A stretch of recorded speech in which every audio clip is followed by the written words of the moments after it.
Good morning, ladies and gentlemen. My name is Adam McAvoy, and I am the Communication Officer for the European Powerchair Football Association. Welcome to our presentation on enriching lives using the power of powerchair football. We are located at CSO stall 11 over there, and if you want to tweet about us today, please use the hashtag #PowerchairFootball.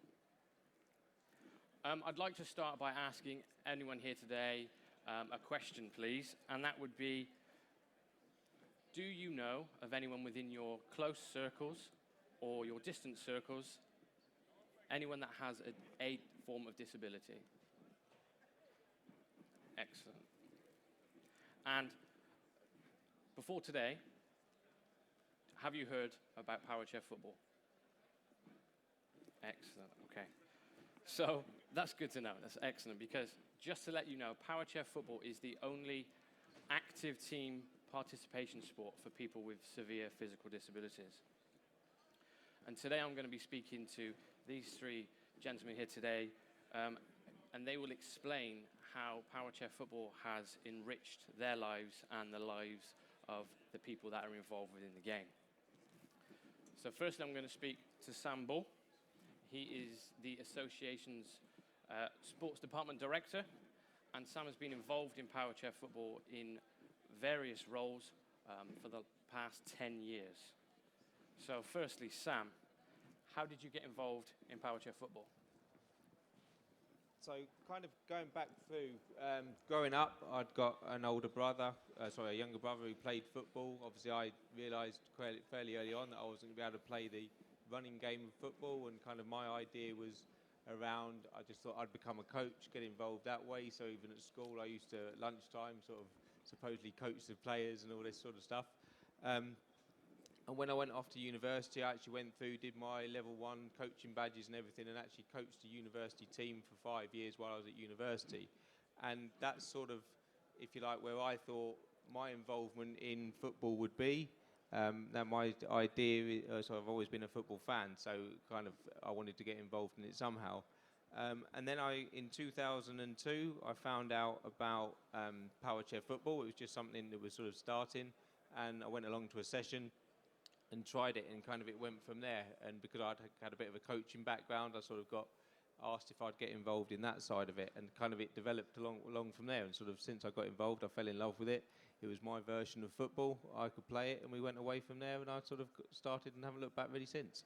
And you actually played to a high level, didn't you?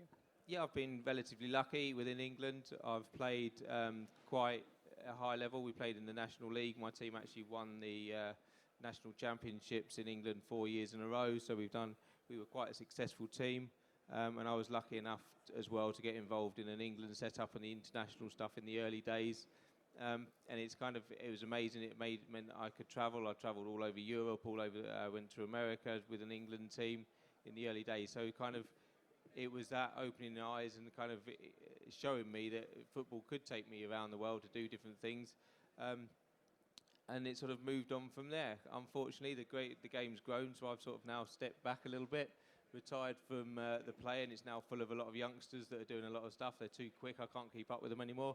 So sort of stepped away from it that way, and I sort of realised that there was a lot of work needed to be doing, so I wanted to give something back in terms of a sport that I love, so I got more involved in the kind of development and the running of the sport, as well as still doing a little bit of playing from time to time. It's been a while, though, since I played last. So what is it that actually you do now, and what does your role within the European Powerchair Football Association actually entail? Okay, so basically, in my day job, if you like, is I work for the Wheelchair Football Association in England. So we've actually got some staff that develop powerchair football within England. And as a volunteer, I'm then involved with the European, and I'm actually the sports department director, and I oversee the kind of event schedule and what we do and kind of where we go. So we have a 4-year event cycle. So I'll just go through we've got some bits here. So our event cycle is around 2016. There will be hopefully a World Cup for powerchair football. So that is run on on a worldwide level. So we're planning on a European conference and to do some work with some developing nations. In 2007, we'll have our next Champions Cup. So that is a European club competition. So a bit like the Champions League. So we have top teams from across Europe come together to play a championship. And we basically work in a 4-year cycle. And then, so we'll do some more development. 2018, we hope to run we will be running a Nations Cup, which is an international tournament. So it's the equivalent of the the European Championships, and that is a qualification event for nations within Europe to qualify for the World Cup. And that's kind of the cycle we're in at the moment in the work that we're doing, and that's where my role oversees that lot. Excellent. Thank you very much. Now I'm going to introduce you all to Ricky Stevenson, and Ricky himself is actually a founding member of Powerchair Football. So, Ricky, how did you first get involved in the game? Well, my involvement really starts from I was a sports officer working for a local authority, and this guy comes up to me and says, I want to play football, but he's in a wheelchair. And I'm thinking, my background is football. I've worked within professional clubs delivering community schemes.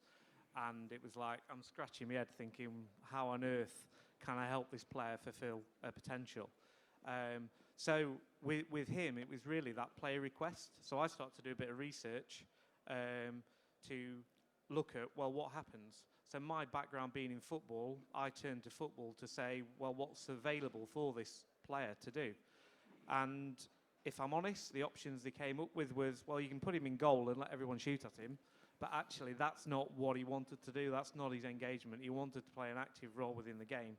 So I started to do research, if you like, greater than in England, looking across the world, and basically came in contact with a number of people that were also doing something very similar. But they were, if you like, there were different ways they delivered it. So in America, they had a game that was more like American football, but it wasn't what football we know. And England, the creators of the greatest game, we were like, well, what can we do with Powerchair Football?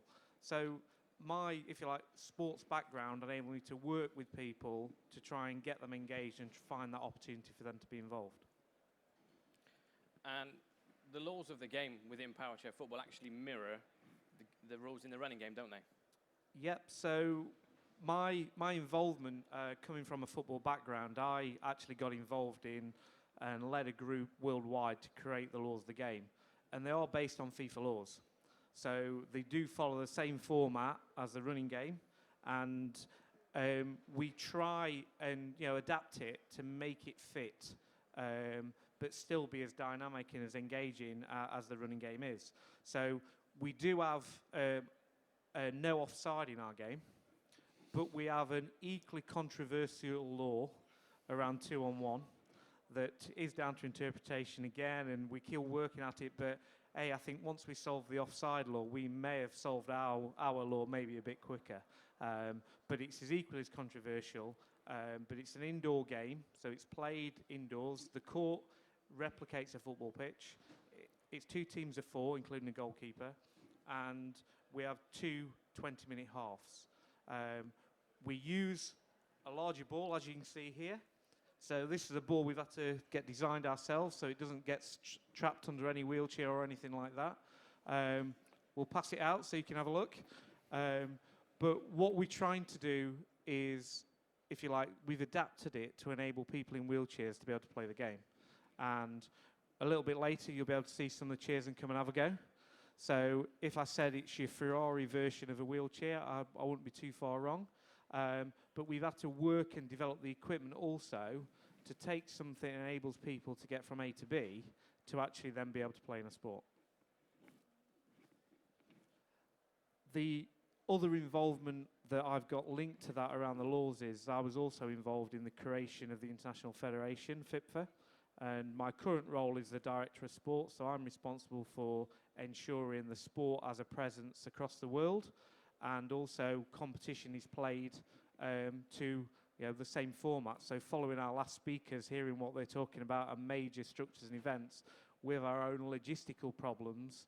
So last World Cup, 10 teams, and about 170 players in wheelchairs, trying to get accommodation, transport, all that sort of structure really limits the countries we can go to.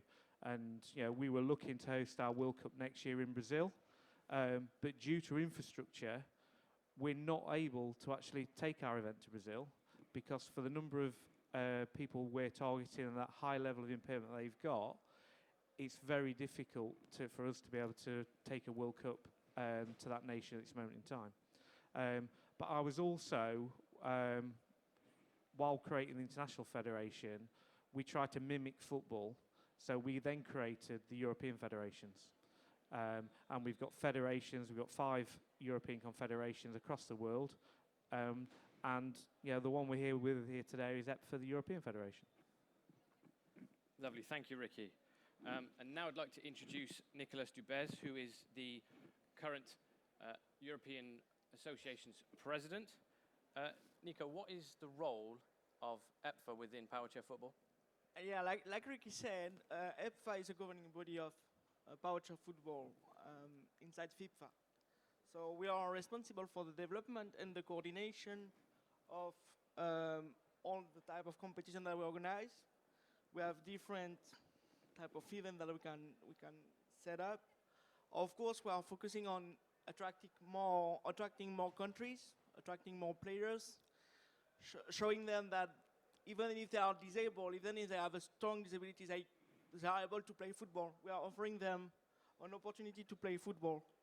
And so it's not just, EPFA is not just about competition like Sam said. We have, of course, a cycle of competition, but actually we are more focused around the development.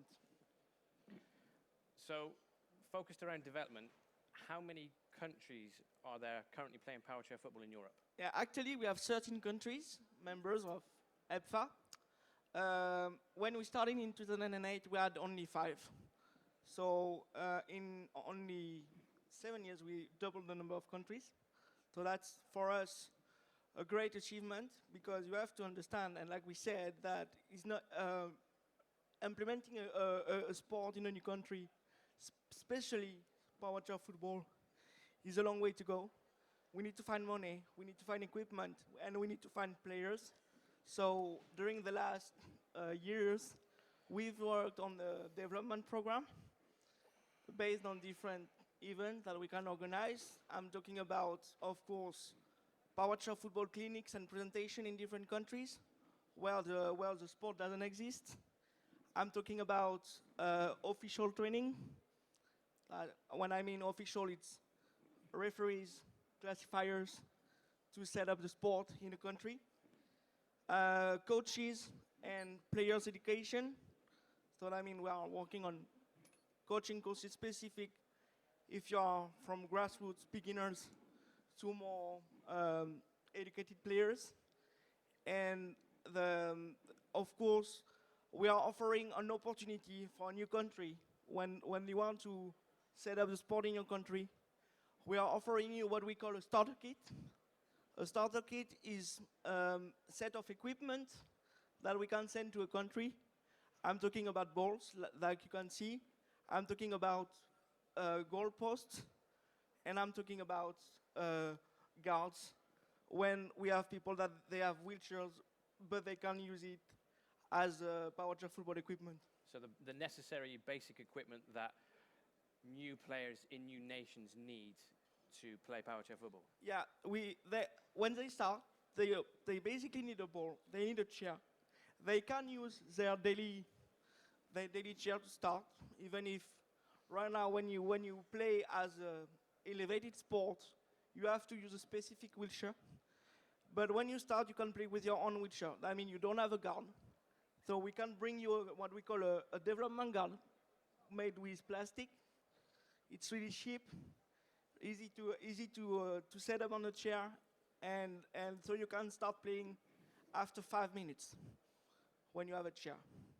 So we bring a kit like that in different countries, where even if we have contact with a new country, when we try to find contacts with our partner, and that's the first step of the Powerchair Football development in Europe. Okay, so for the association to be able to go into new nations, obviously it costs money. So how does EPFA fund this activity currently? Well, actually, it's difficult. Actually, difficult because, as everybody knows, we are looking for partners, and actually, we have only one, but it's a big one. We are partners with UEFA, so around the football and all ability program. We made contact with them right before the World Cup in 2011 in Paris. We had the opportunity to invite the President Michel Platini to the pool draw of the World Cup. And right after the pool draw of the last World Cup, we made an informal discussion with him. And we made a bet, asking him if he was able, as a UEFA president, to help us. And he said, yes, I will. And 6 months after that, I received a letter from him asking us to build a development program, like we said, and we become partners with UEFA until 2017 now, around the Football and Social Responsibility Committee.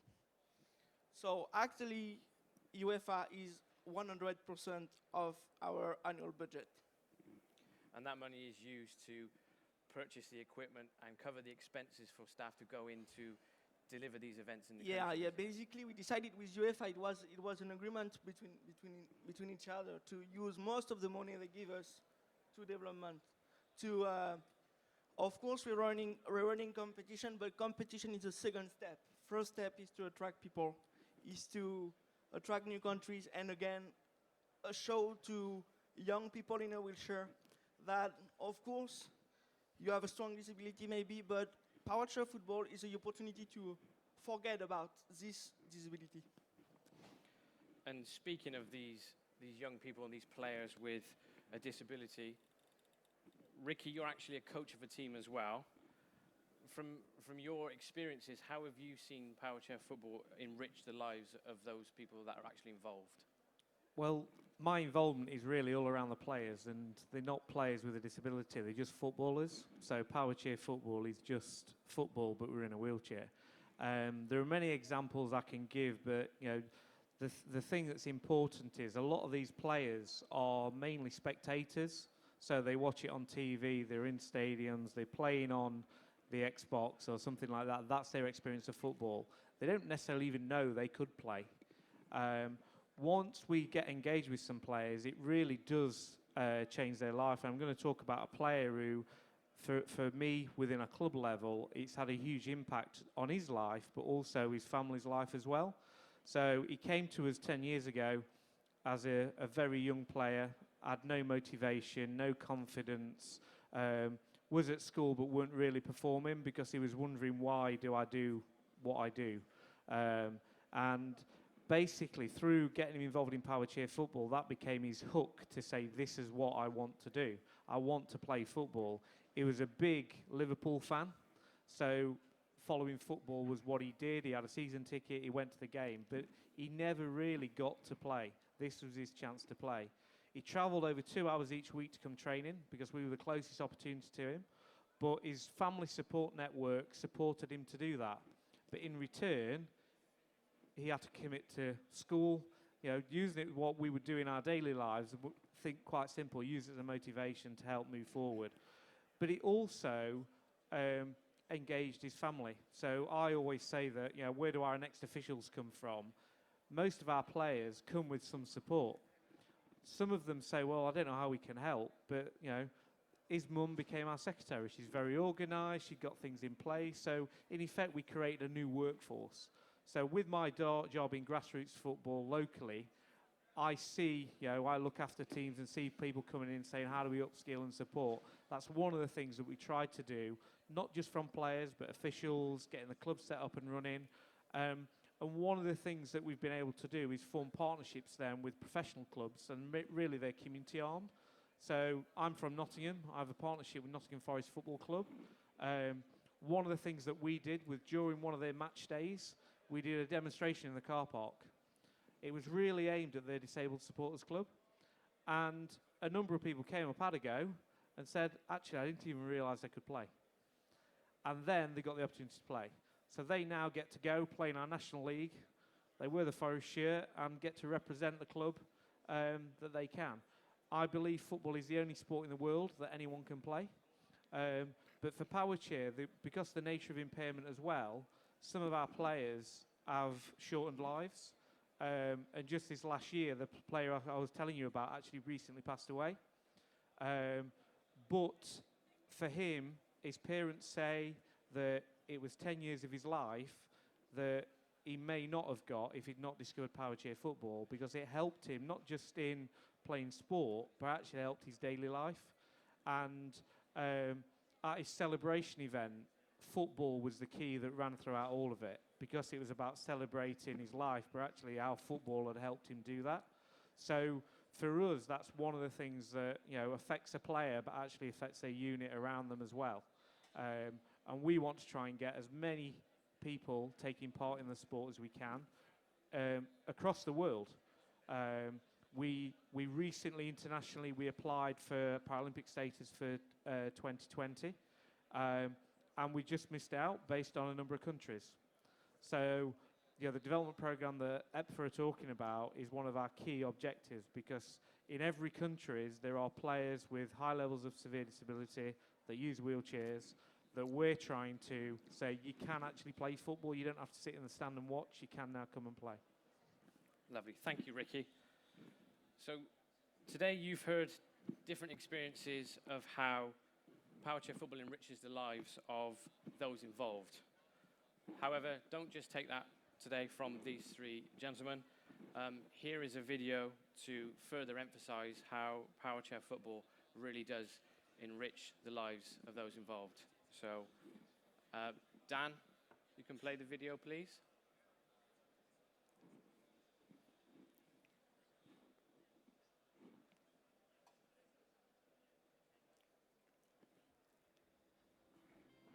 Powerchair football empowers me to pull on my shirt and play for Middlesbrough. Powerchair football empowers me to compete at every level. Powerchair football empowers players and their families to come together socially. Powerchair football empowers me to play for the club I love. Powerchair football empowers me to become a team player. Powerchair football empowers me to play a sport which I never thought I'd be able to play.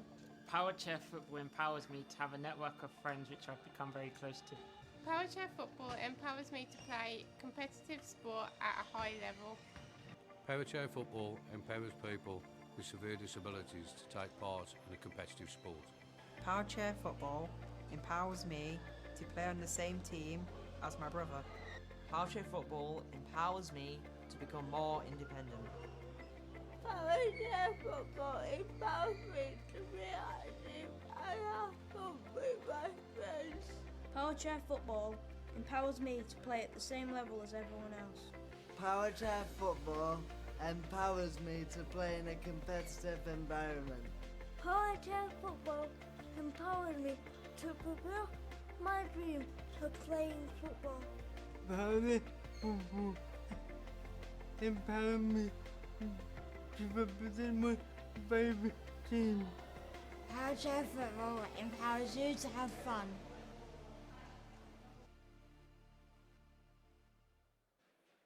Are there any questions from the audience about anything that you've heard about Powerchair football today? Okay. Well, shortly after our presentation, we will be in the cage for a practical demonstration. If anyone would like to come and have a go and sit in the chairs and experience just how fun and how fast they are. We're here for the duration of the event, so please feel free to come by and speak to us at any time. Thank you very much for listening, and welcome to the world of Powerchair football.